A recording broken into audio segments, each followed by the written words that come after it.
صوفیاء کرام کے نزدیک ایک بات عام طور سے کہی جاتی ہے کہ کسی کو حقیر مت جانو، سب کی عزت کرو اور سب سے کمتر اپنے آپ کو جانو۔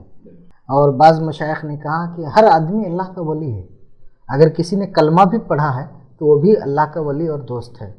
اس سلسلے میں حضرت حاجی الحرمین خواجہ قوام الدین قدس سرہ نے فرمایا ہے ولایت کی 3 درجے ہیں۔ پہلا درجہ انہوں نے فرمایا کہ وہ ولایت جو محض ایمان سے حاصل ہوتی ہے، اور دوسرا درجہ وہ جو مسلسل اللہ تعالیٰ کی اطاعت میں لگا ہو، اس میں گناہوں کا خلل نہ ہو، اور تیسرا درجہ جو نبوت کے بعد ہوتا ہے وہ اجتباء، اختصاص اور استفاء والی ولایت ہے۔ اس بارے میں آپ کیا فرماتے ہیں؟ بالکل یہ بات بڑے مشائخ کی ہے، تو بھائی اللہ رب العزت کے قرب کے درجات ہیں، تو یہ 3 درجات بیان کیے۔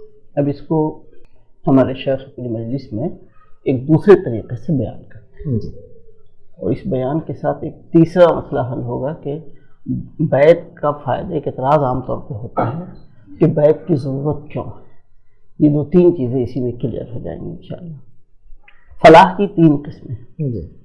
ایک ہے فلاح نجات۔ فلاح نجات کا مطلب یہ ہو گیا کہ بندہ مسلمان ہوا، نیکی کرے نہ کرے،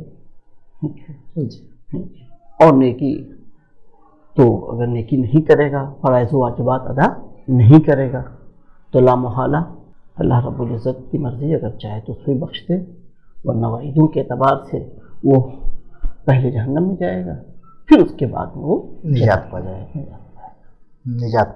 پھر نجات۔ اس کو کہتے ہیں فلاح نجات۔ تو جب فلاح پایا جنت میں جائے گا، جب جنت میں جائے تو ولی ہوا، اور کفر کے ظلمات سے بچا، ٹھیک، شرک کے ظلمات سے وہ بچ گیا، محفوظ ہو گیا، یہ بھی ہے۔ تو پہلا درجہ یہی ہے، ٹھیک ہے، اللہ ولی الذین آمنوا یخرجہم من الظلمات الی النور۔ تو نور، پہلا نور تو یہ ہے کہ وہ وحدانیت کا نور اس کو قلب میں داخل ہو گیا، جو نور اسے جنت میں ضرور لے جائے گا، بالآخر وہ نجات پائے گا۔ ولایت ایمان ہو گیا۔ ہاں، گویا کہ یہ ولایت ایمان ہوا، ولایت ایمان اور نجات، فلاح نجات۔ دوسرا درجہ ہے تقوی، فلاح تقوی۔ اس کو فلاح تقوی۔ اس کا مطلب یہ ہوا کہ بلا سبقت عذاب کے سے گزرے بغیر وہ جو ہے جنت میں داخل ہوگا۔ ایسا شخص وہ ہوگا جو فرائض و واجبات پر مکمل طور پر ظاہر و باطناً عامل ہوگا، تو وہ شخص فلاح کہتے ہیں تقوی حاصل ہے، یعنی اس کو عذاب نہیں ہوگا، ٹھیک، حساب و کتاب ہوگا، اور اس بات سے گزر کر کے وہ جنت میں داخل ہو جائے۔ اور تیسرا درجہ ہے فلاح احسان۔ فلاح احسان کا مطلب یہ ہو گیا کہ اسی دنیا میں رہتے اس کو اللہ رب العزت کی صفات اور اس کے ذات کا جو ہے تجلیات اس کے قلب پر ہوں، وہ ہو گیا کہ جنتی ہو گیا یہیں پر، اور صرف خود ہی نہیں بلکہ دوسرے لوگوں کے لیے جو ہے کہتے ہیں مقتدا ہو گیا۔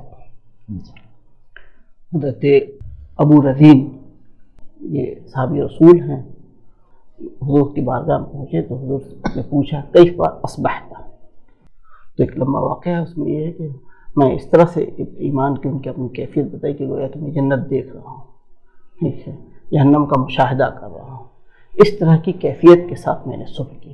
یہ ایک ایمان کی یہ کیفیت کی گویا کہ دنیا ہی میں جو ہے وہ جنت، کیونکہ جنت مقصود نہیں ہے، مقصود ہمیشہ اللہ رب العزت کا قرب ہے۔ ہاں، جنت اس کی اماجہ ہے، جگہ ہے، جنت میں جانے کے بعد یہ ہوگا۔ اور مشائخ کو رسول اللہ صلی اللہ علیہ وسلم کے صدقہ طفیل میں اسی دنیا میں یہ کیفیت سے وہ دوچار ہوتے ہیں۔ یہ ہے فلاح اجتباء، اس کو کہیے احسان کہیے، یہ وہ درجہ ہے، واجتبیناہم ہدیناہم، یہ مشائخ کے درجہ۔ یہ ولایت، اس کو عام طور پہ جو ولایت بولی جاتی ہے وہ اسی ولایت کا ذکر کیا جاتا ہے، نہ ہی فلاح نجات کا، نہ ہی فلاح تقوی کا۔